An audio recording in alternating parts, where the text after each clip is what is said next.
it's necessary for one people to resolve the political bands which have connected them with another. And to assume among the powers of the earth the separate and equal station to which laws of nature and nature's God entitle them. A decent respect to the opinions of mankind requires that they should declare the causes of which impel them to the separation. We hold these truths to be self-evident, that all people are created equal, that they are endowed by their Creator with certain unalienable rights. That among these are life, liberty, and the pursuit of happiness. That to secure these rights, governments are instituted among men deriving their just powers from the consent of the governed. That whenever any form of government becomes destructive of these ends, it is the right of the people to alter or abolish it and institute new government. Laying its foundation on such principles and organizing its powers in such form as to them shall seem most likely to affect their safety and happiness. Prudence, indeed, would dictate that governments long established should not be changed for light and transient causes. And accordingly, all experience hath shown that mankind are more disposed to suffer while evils are sufferable than to right themselves by abolishing the forms to which they are accustomed. But when a long train of abuses and usurpations pursuing invariably the same object evinces a design to reduce them under absolute despotism, It is their right, it is their duty to throw off such government and to provide new guards for their future security. Such has been the patient sufferance of these colonies, and such is now the necessity which constrains them to alter their former system of government. the history of the present King of Great Britain is a history of repeated injuries and usurpations, all having direct object the establishment of absolute tyranny over the states. To prove this, let the facts be submitted to a candid world. A lot of facts are stated here. We therefore, the representatives of the United States of America and General Congress, assembled, appealing to the Supreme Judge of the world for the rectitude of our intentions. Do, in the name and by authority of the good people of these colonies, solemnly and publicly declare That these united colonies are and of right ought to be free and independent states. That they are absolved from all allegiance to the British Crown, and that all political connection between them and the state of Great Britain ought to be totally dissolved. And that as free and independent states, they have full power to levy war, conclude peace, contract alliances, establish commerce, and to do all other acts and things which independent states may have right do. And for the support of this declaration, with a firm reliance on the protection of divine providence, we mutually pledge to each other our lives, our fortunes, and our sacred honor. The Declaration of Independence.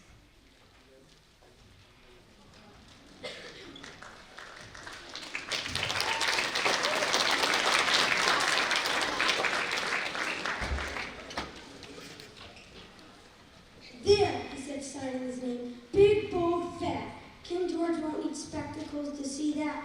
He can read it from here to the British dock. Proclaim the rebellious John Hancock. John Hancock by Lee Benham.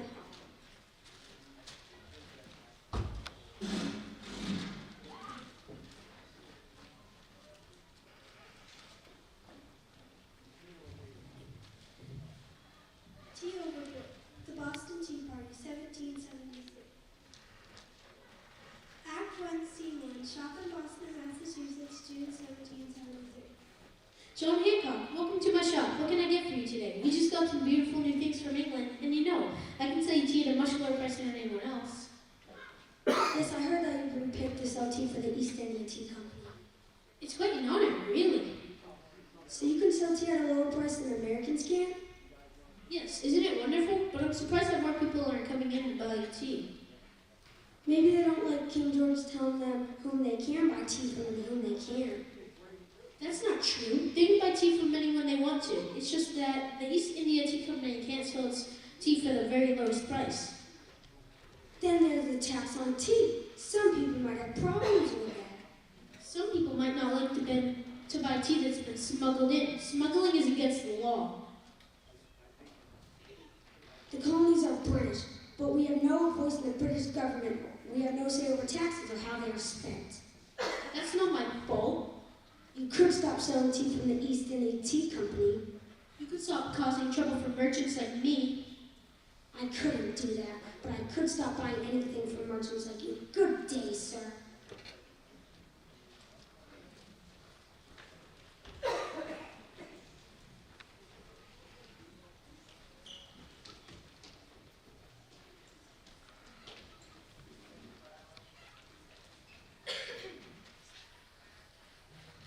Scene 2, outside the meeting house in Pembroke, Massachusetts, a few weeks later.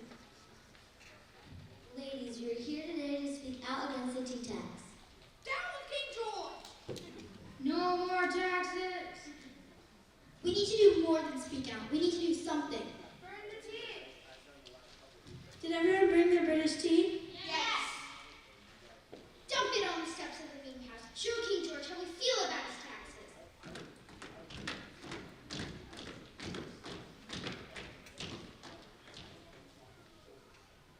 Ladies, what's going on here? What's all the noise about? We don't want your British tea. Here now, that's perfectly good tea. What are you doing? Put out that fire, I say. Put it out at once. Stand back, Captain. We did buy this tea, Captain. We paid tax on it. It is our tea. We can do what we want with it. It's not against the law to burn a tea, Captain. Not yet, anyway. Go back to England, you gun-toes. I wish I were back in England. Leave the women alone. Let them burn their tea. Just make sure their fire doesn't spread. Too late. The fire's spreading all over the colonies. Don't you worry. King George will put out your fire. Let him try.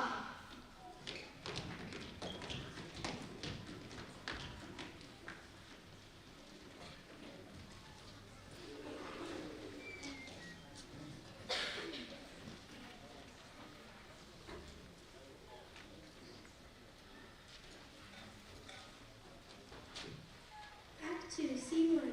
Old South Church in Boston, December 16, 1773. 3 ships loaded with English tea sit in our harbor. We said they don't want this tea. We have said that these ships must sail back to England. With their tea. Governor Hutchinson says that these ships will stay here, but we say to him, again, that the ships must leave our harbor. We say also that the British warships in the harbor must also leave. We don't want their tea! We don't want their taxes! We don't want to be British soldiers in our homes.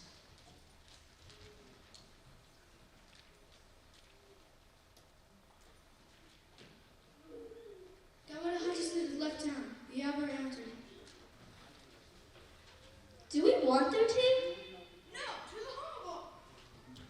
Throw the tea into the harbor. What governor Anderson and the British have the first tea of the harbor?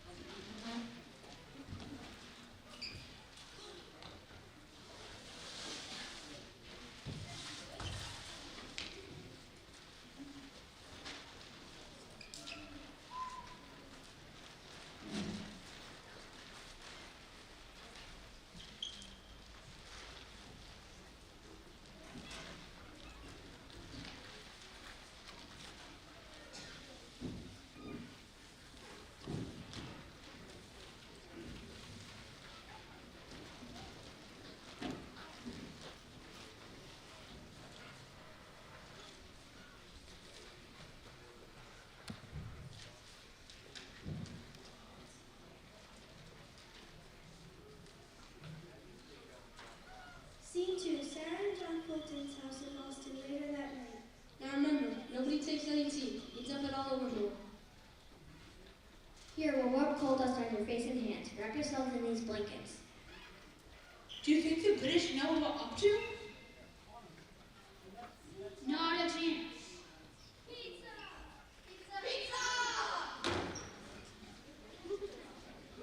Governor Hutchinson left town, didn't he? If he knew there'd be trouble, he wouldn't have left. We need access to break open the chest.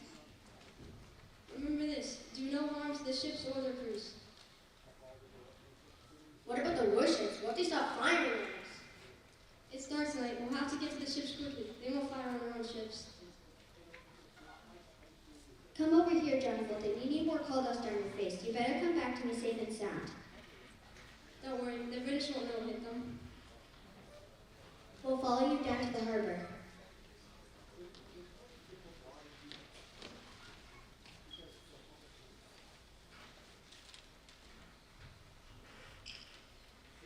Act 3, Scene 1. On board the Dartmouth in Boston Harbor later that night. George Hughes, find the captain and bring him here. Make sure he has the keys. Get some candles from him, too. The rest of you get to work on the chest of tea.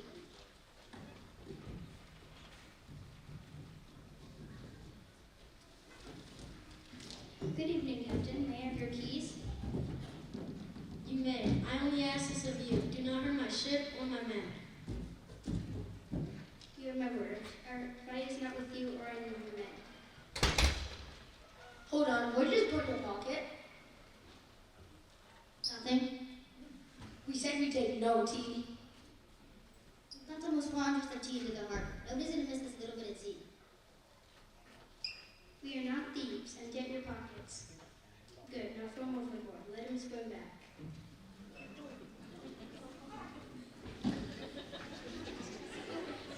Here are the keys, Captain. I think you'll find your ship is in good condition. I hope you know what you have started. We did not start it. King George did, but we will end it. Good night, Captain.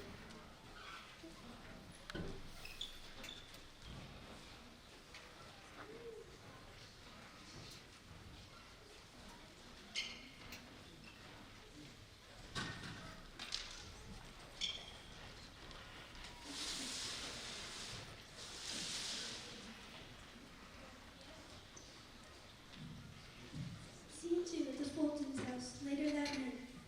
Thank goodness the British warships didn't fire on you. You're sure no one was hurt? A couple of men had to swim back. Wasn't that something to see? All that sea floating in the harbor? I've never heard Boston so quiet. It won't be quiet for long. No, King George and Governor Hutchinson will have a lot to say when they hear about Boston's little tea party. The end.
Ye Tories all rejoicing sing, success to George our gracious king. The faithful subject tribute bring, and its great the Congress. These hardy knaves and silly fools, some eager and pragmatic mules. These acquiescing tools, these compose the Congress, then jewel resolve and send a curse, and all the woes of life rehearse. Not a plague, not a famine, but much worth. He cursed us with a Congress. Then peace forsook this hopeless shore, then cannons blazed with war of war. We are blood, death, wounds, and blood, offspring of the Congress. Prepare, prepare, my friends, prepare, for the scenes of blood, the field of war. To royal standards will return, curse the hardy Congress. Huzzah, huzzah, and thrice huzzah, return peace, harmony, and law. Restore such times as once we sought, and bid adieu to Congress, perspectives of an American loyalist.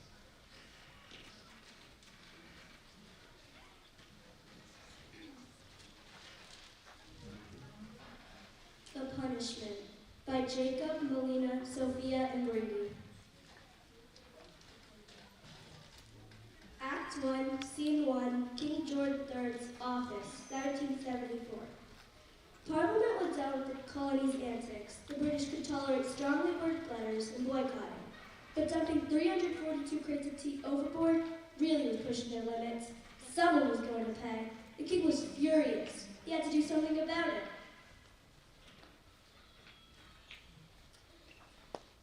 Your Majesty, we were receiving word that a group of angry colonists had dumped tea into the Boston Harbor. 340 crates of tea? These colonists will do anything to not pay taxes. Rubbish. Sir, what is the Parliament going to do about the situation? The Bostonians will leave post immediately. I agree with you, Your Majesty. I think you have just the thing. Hopefully this time they'll learn a lesson.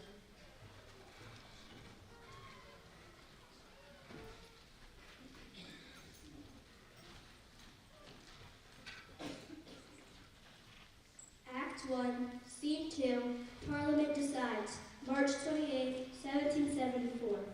A few days later in the Palace of Westminster. I agree with you, men. Shall we alert the colonies? Let's read it over again, sir. Due to the unlawful acts of Bostonian citizens, we have no choice but to punish them by ending all trade from Boston to Britain, stopping most town meetings, and giving Great Britain more control over the colonies. Do I have permission to pass on these coercive acts, Your Majesty? Yes, we would. And what time do we catch them not following those rules? We chop their heads off! Then let's make it official. Everyone in the colony shall know by the beginning of the next month. You may be dismissed. I'll be on my way, Your Majesty.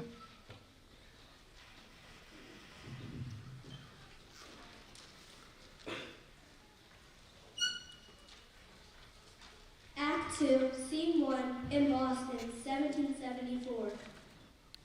The news had now reached the colonies, and the people to take blame for this are the Sons of Liberty led by Sam and John Adams.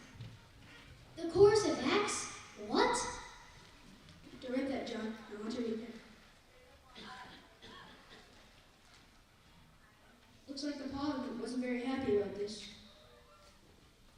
At this point, it doesn't really matter. As long as our voices were heard, we were successful. Good point, Hancock. After all, this is a step forward of freedom.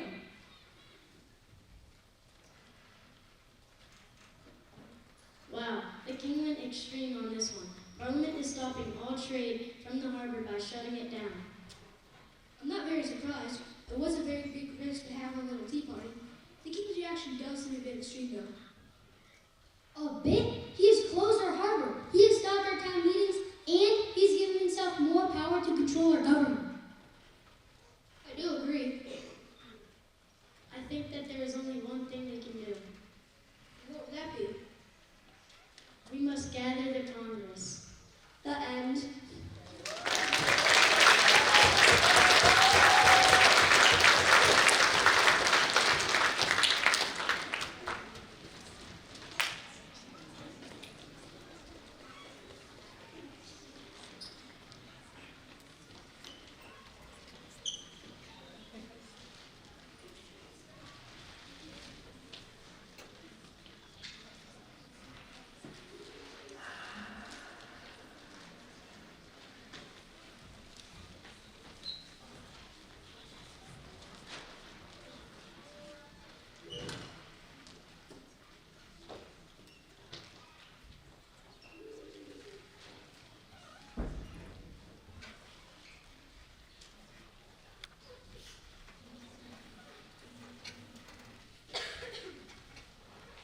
Listen, my children, and you shall hear of the midnight ride of Paul Revere.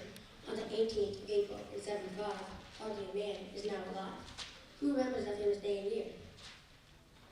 A hurried house in a village street, a shape in the moonlight, a broke in the dark, and beneath, from the pebbles, in passing, a spark struck out by a steed flying fearless and fleet.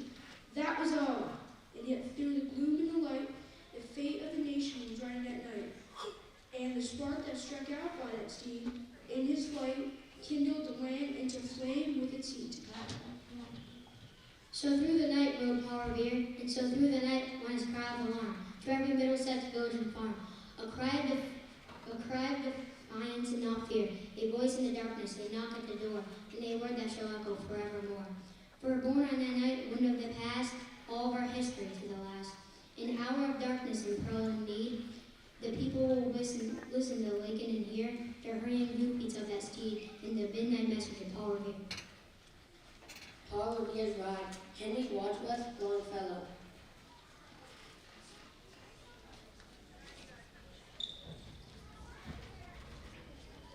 The British are coming. Paul Revere's ride, 1775. Act 1, the Revere House in Boston, April 1st, 1775. I know what your father does. Everybody in Boston knows what he does. He's a silversmith. He makes beautiful things out of silver. He's a spy. What? He spies on the British soldiers and he tells Sam Adams and the Sons of Liberty what the soldiers are doing. Sam Adams is my father's friend. They talk about all kinds of things. My father says your father rode to New York and Philadelphia to tell everybody about the Boston Tea Party. The Boston Tea Party wasn't a secret. He could tell anybody about it if he wanted to. My father says your father rides around the colonies and he spreads trouble. My father's a loyalist. He's loyal to King George and to England. He says men like Sam Adams and John Hancock and your father are wrong to talk against the king. My father says the king should understand who and what he rules. King George has never visited America. He doesn't understand our problems here. So you think it's okay if your father talks against the king and England? He's not talking against the king. He wants the king to listen to what the colonists have to say. My father says men like your father are going to get us all in trouble. Maybe we shouldn't be friends anymore. Maybe we shouldn't.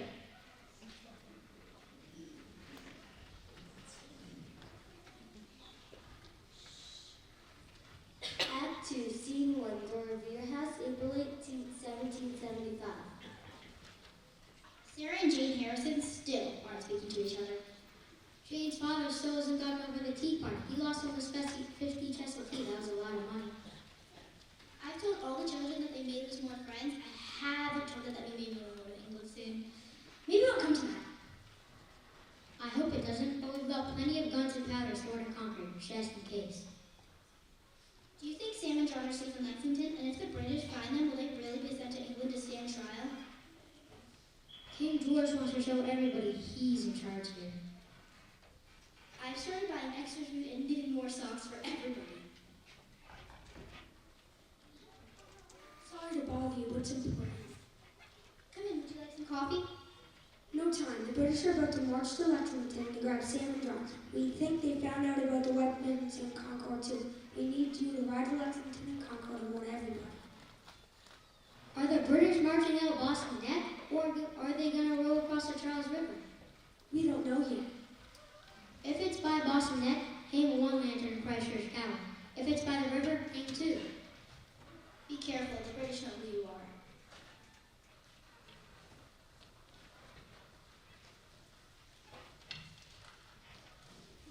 Act 3, Scene 1, across the Charles River in Charlestown a few hours later. There are 2 lanterns in the tower. The British are going for the Charles. They won't be too far behind. I hope this is a fast horse. It's the only horse I got, but he's fast enough. Go see it. Put it back if you can.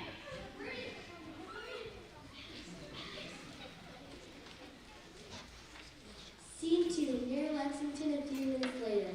Arm yourselves, the British are coming. Stop making all that noise. Noise? You will have more noise than this before long. The British are coming. Well, why didn't you say so? The British are coming. The British are coming. So they're coming at last? Yes, they're coming for you and John. You've got to get out of here fast. Don't worry, we're ready to go. What about you? The British will be after you too. We know, boss.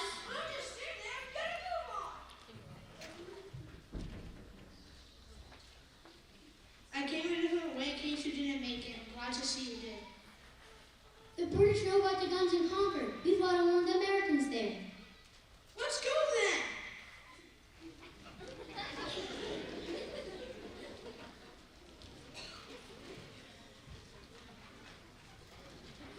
The British are everywhere.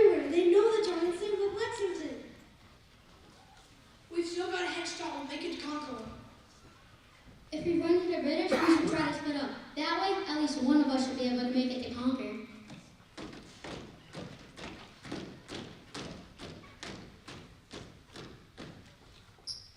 And just where you think you're going? He's a doctor. Someone had a bad accident. We rode to get him.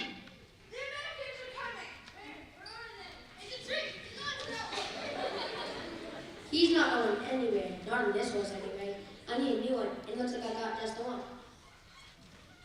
Take him back to Lexington. Let's find out what he knows.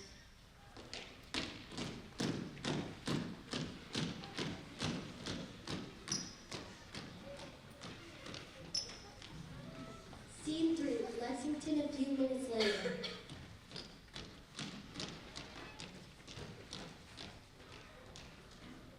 You know who this is? It's Paul Revere. That's who.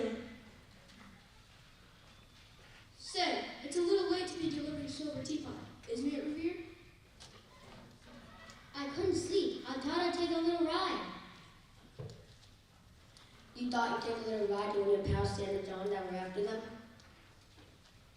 I heard they were in Philadelphia. Philadelphia? That's a good one. You're just there in Lexington to warn them. We know you're an express rider for the Massachusetts colony. We know you carry messages to New York and Philadelphia. I like to travel. You like to travel, do you? How would you like to travel to England to stand trial for treason?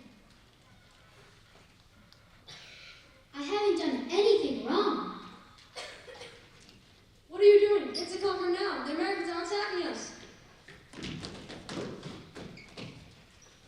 So it started. The fight has started. The end.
From dusk till dawn, the livelong night, she kept the tallow dips alight, and fast her nimble fingers flew, to sew the stars upon the blue. With weary eyes and aching heart, she stitched the stripes of white and red, and when the day came of the scare, complete across a carven chair from Betsy's battle flag. Like shadows in the evening gray, the continentals glide away, with broken boots and ragged coats, but hoarse defiance in their throats. They bore the marks of want and cold, and some were lame and some were old, and some with wounds untended blood, but floating bravely overhead was Betsy's battle flag. When fell the battle's leaden ray, the soldier hushed his moans of pain, and raised his dying head to see King George's troopers turn and flee. Their charging column wheeled and broke, and vanished in the woman's spoke. Before the glory of the stars, the snowy stripes and scarlet bars of Betsy's battle flag. The simple stones of Betsy Ross is covered now with golden moss, but still her deathless banner flies and keeps the colors of the skies. A nation thrills and a nation bleeds. A nation follows where it leads. Every man is proud to yield his life upon a crimson field for Betsy's battle flag. Betsy's Battle Flag by Nina Irving.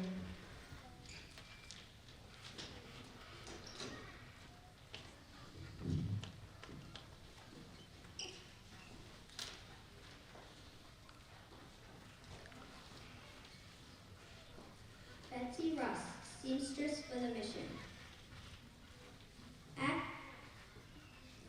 Act 1, Philadelphia, Pennsylvania, 1825, at the home of Betsy Ross. Betsy Ross was born in 1752 in the most of her life in the city of Philadelphia. She was an excellent seamstress and owned a sewing shop and upholstery shop for many years. Betsy Ross is mostly remembered for the sewing of our nation's first flag. It's a story that Betsy herself loved to tell her children and grandchildren. Tell us a story, Grandma Betsy. Yes, Grandma, a story. Certainly. What story would you like to hear? Tell the story about the flag. And the day you met George Washington. Yes, that was an extraordinary day, an extraordinary time. Really, it was when our country was newly born fighting to survive. When was that, Grandma? Well, let's see, almost 50 years ago in 1776. My husband John has recently died in an accident. You must have been really sad, Grandma. Oh, I was terribly sad. And you had to run the sewing shop all by yourself, didn't you? That's right, darling. I was trying very hard to keep my business open, but work was slow. The war against England was being fought, you know. I was worried I might have to close my shop. Until one day, that spring, when my uncle, Congressman George Ross, came into my shop.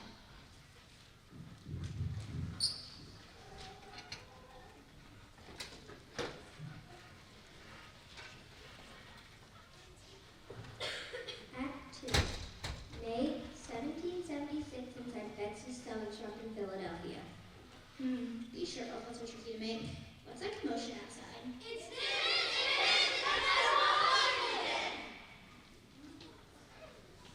Good afternoon, Betsy. Why, Uncle, hello.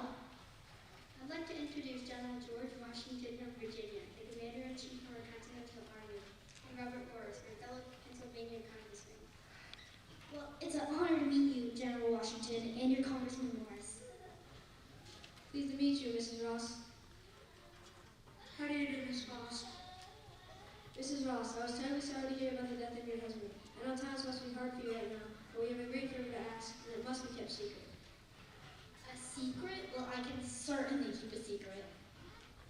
Good. Your uncle told me you were trustworthy. He also said you were the best seamstress in Philadelphia, so that's why we want you to make a flag. A flag? Yes, Miss Ross, a flag. Our 13 colonies have joined forces to fight a war for our independence. Together we'll win the war, together we'll form a new nation. Our new nation needs a symbol, a flag, to bring us all together as Americans. Will you make it? I'm very honest with yes, sir, but I don't know if I can.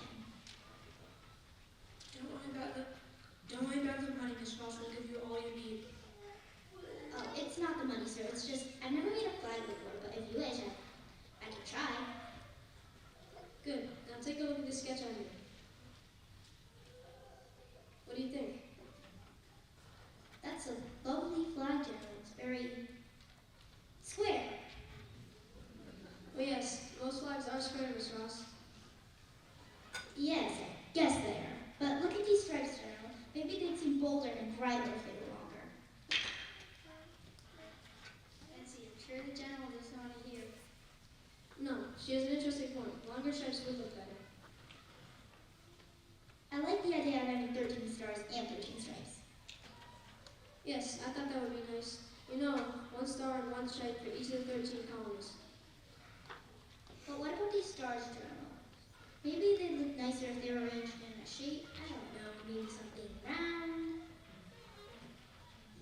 Maybe the star should be in a circle. Yes, that might work. And what if they five pointed stars instead of six? I think five-pointed stars look much better. I think so too, but aren't 5-pointed stars hard to make?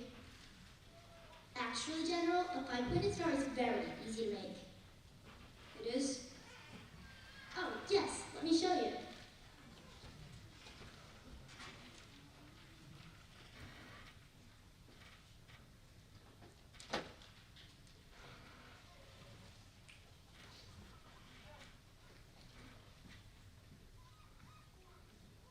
Now, I'll just make one snip with the scissors. Ta-da! Amazing. Just one snip. Betsy, it's very nice, but I'm sure the General has put a lot of thought to his design. Well, actually, I've been very busy lately, and your niece has made some good suggestions. Let me see if I can make a new sketch using your ideas. What do you think? and this will be the flag you'll make. I'll get started right away. Excellent. I must say it's been a real pleasure meeting you, Mrs. Ross, and your suggestions have been a great inspiration. Thank you. Why, thank you, sir.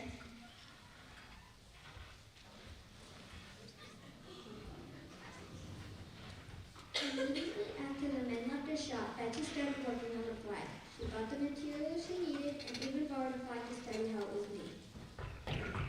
Amazon delivery.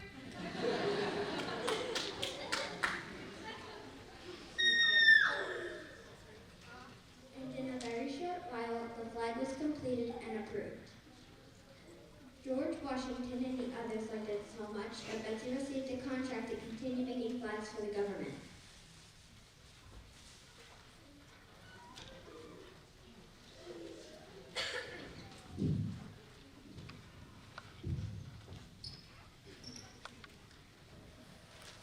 Act 3. Philadelphia, Pennsylvania, 1825 at the home of Betsy Ross. And that was the beginning of my flag making business. Grandma, why was the flag a secret? Well, dear, those were very dangerous times. It would have been terrible if the English had known about it. Are you a hero, Grandma? Well, I hear some say so, but I feel I was just doing my duty. Grandma, that's a great story. I'm going to tell it to my own children and grandchildren someday. That would be wonderful, but promise me something, all of you. Promise me that in your own lives you'll be something special. Doesn't have to be something big, just something meaningful. So then you'll have your very own stories to tell your children and grandchildren. Will you try and do that for me? We will. Good. Now, it's getting late. Time to say goodnight. Good night. But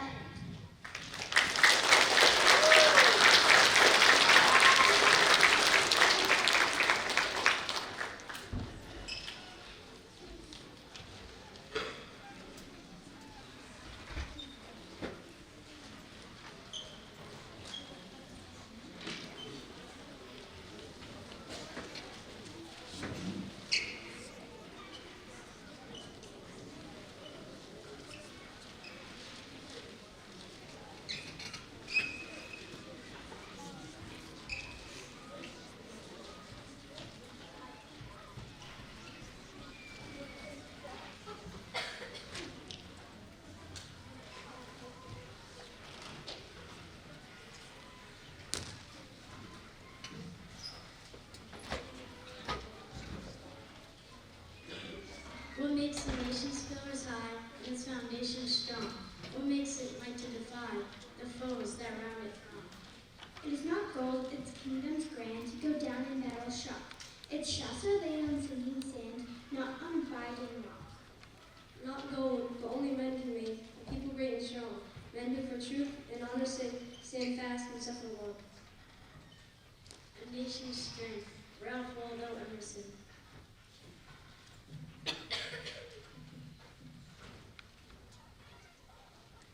The story of Deborah Sampson.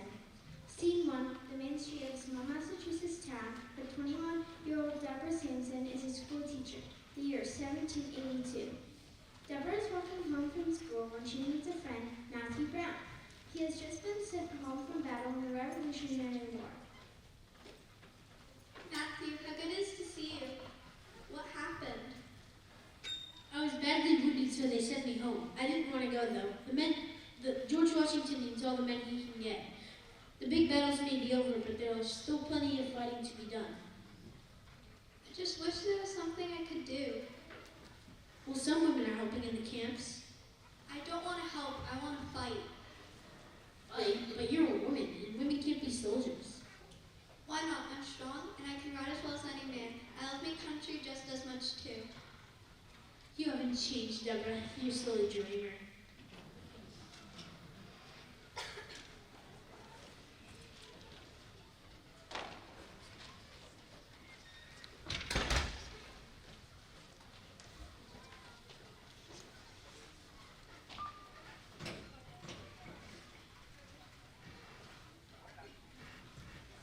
C2, several months later near a campfire, Continental Army Camp.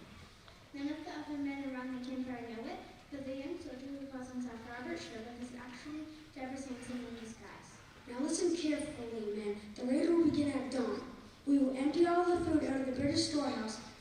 enough to feed many hungry soldiers. Shirtless, you are the smallest of us. I want you to climb through the window and pass the food out. But don't make a noise. We don't want to wake the British guards. We'd better wash up now and get some sleep, Bonnie. Tomorrow's a big day. I'm gonna skip the wash-up and just hit the hay. By now, this dirt is a part of me anyway. It's just after dawn and soldiers sneak up to the storehouse. Shirtlift climbs in the window and passes out the food. Suddenly, there is a shot, and he falls. 2 British guards come out of the woods. Come out of there, Shirtlift, hurry! Somebody grab Martin. He's dead! I'll be laying across the saddle. I'll lead his horse. As Shirtlift rides off, he is shot in the neck and thigh, but he does not stop. Later that day, the soldiers return to camp.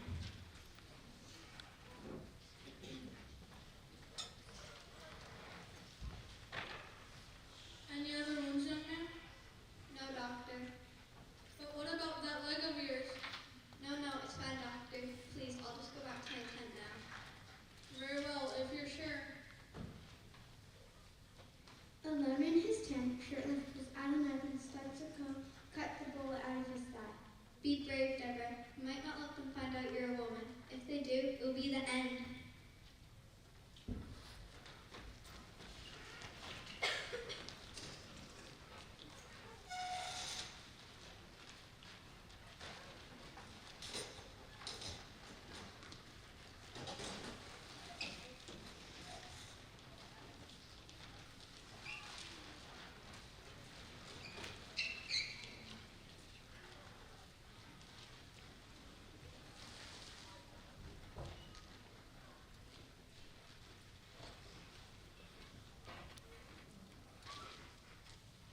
Scene 3, several months later in a hospital in Philadelphia.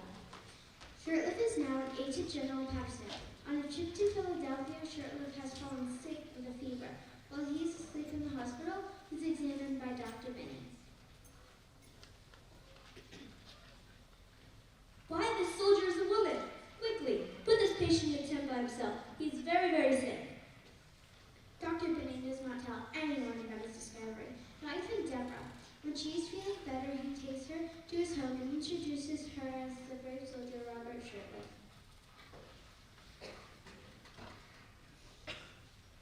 Scene 4, October 1783, Philadelphia. The Revolutionary War is now over. Robert Shirtlift has come to the hospital saying goodbye to Dr. Benny, who gives him a letter for General Patterson.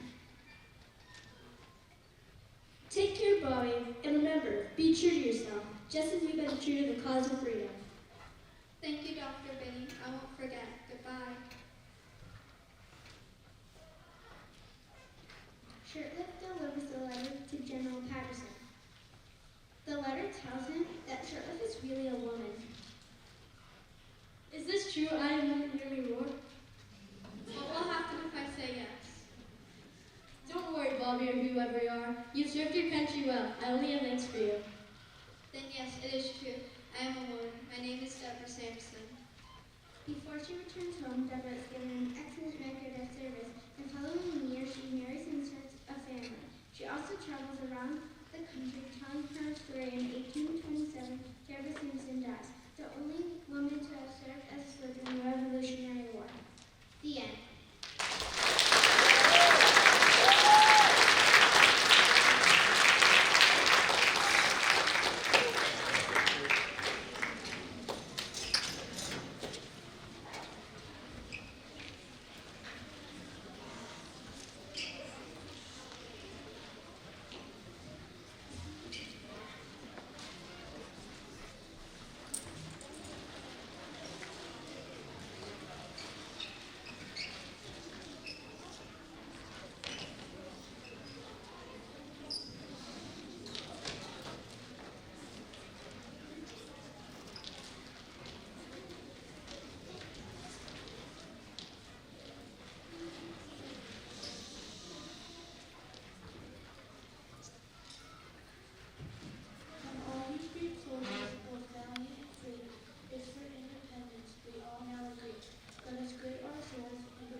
invaders set America free.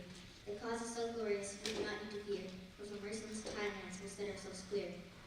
George III of Great Britain, no more shall he reign, with unlimited sway o'er these free states again, nor North, nor Old Butte, nor none of their clan shall ever be honored by an American.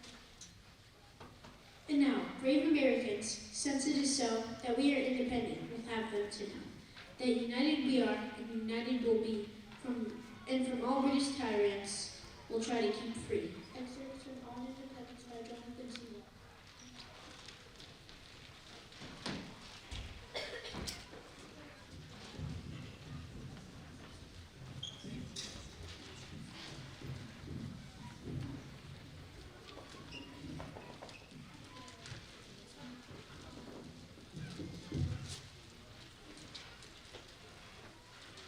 Our final play, Yankees vs. Redcoats, a baseball fantasy. Ladies and gentlemen, welcome to the Continental Ballpark, here in the heart of downtown North America. I'm your baseball commentator, Patrick. Give me liberty, Henry. It's the bottom of the ninth, folks, with the Redcoats leading the Yankees 2-0. Then the entire world is looking on as two teams battle it out for the pennant and victory in the Colonial Series. On the field are the mighty Redcoats, recent victors in the French and Indian Series. Hip hip hurrah, pip pip, and all that sort of thing. At the bat are the Yankees, the underdog minor league team.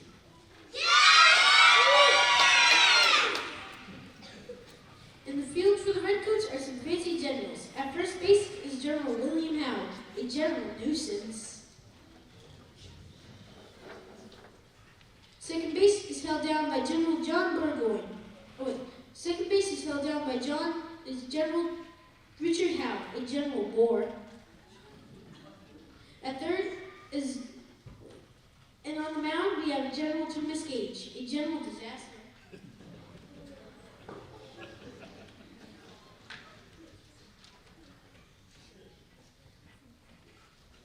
Catching for the Redcoats is Lord North. You might say that without him, we might not be having today's game. Warming up in the bullpen is General Cornwallis, generally late for everything but his meals. I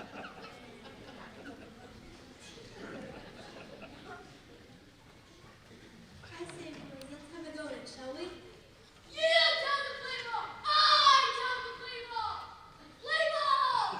That was the umpire for today's game, Judge Willie Mather, great-great-nephew of Cotton Mather and one of the Venus Mathers.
And now Gage winds up for the pitch.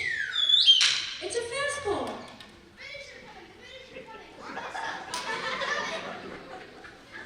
Revere saw for a cannonball that whistled through the British lines. A two-bagger.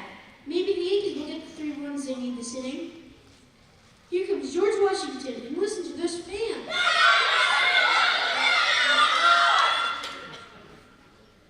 Washington came out of the bush leagues of Virginia just a few seasons ago, and he's already first in hitting, first in pitching, and first in the hearts of the Yankees fans.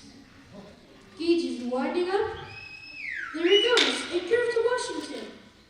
And it's a long, low hit across the Delaware. He's got the slide, folks. Get to there, George.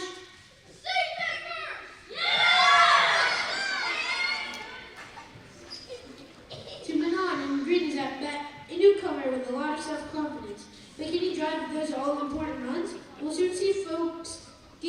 winding up like a windmill. There goes the pitch.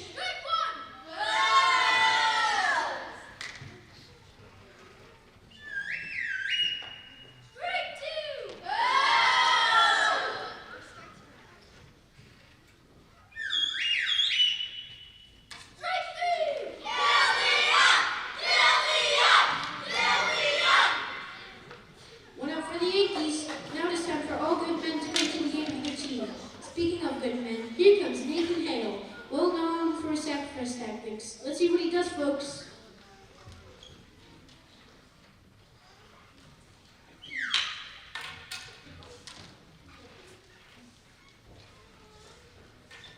I regret that I have but went out to give for my team. 2 away for the Yankees. They need a miracle. Coming up to bat is Benedict Arnold. You remember his fine batting he did at Saratoga? Can he pull the Yankees through their day?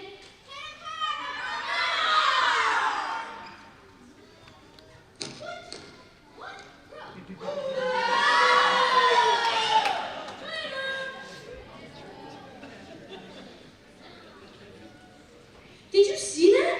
Arnold has just treated himself to the British. Well, I guess this game is just about over, folks.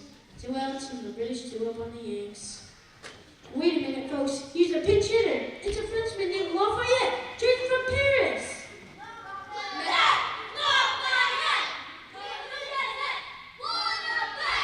Mes-amis, do not fear, Lafayette is here. The new player is a big favorite with the fans, but can he drive home that all-important run? What's this? Action on the British side? Gage is falling out of favor, and Cornwallis is taking his place as a relief pitcher.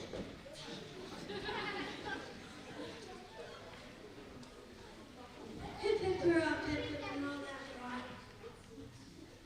And now Cornwallis studies Lafayette. And Lafayette studies Cornwallis. Cornwallis winds up, and he winds up. At last, the windup of the windup. It's Cornwallis' triple nervous spitball over a bounce ball. No one in the world has ever hit one before. Lafayette is spinning, folks. There it goes, sailing over Virginia, over the entire Atlantic Ocean, and right into the lap of His Royal Highness, King George III.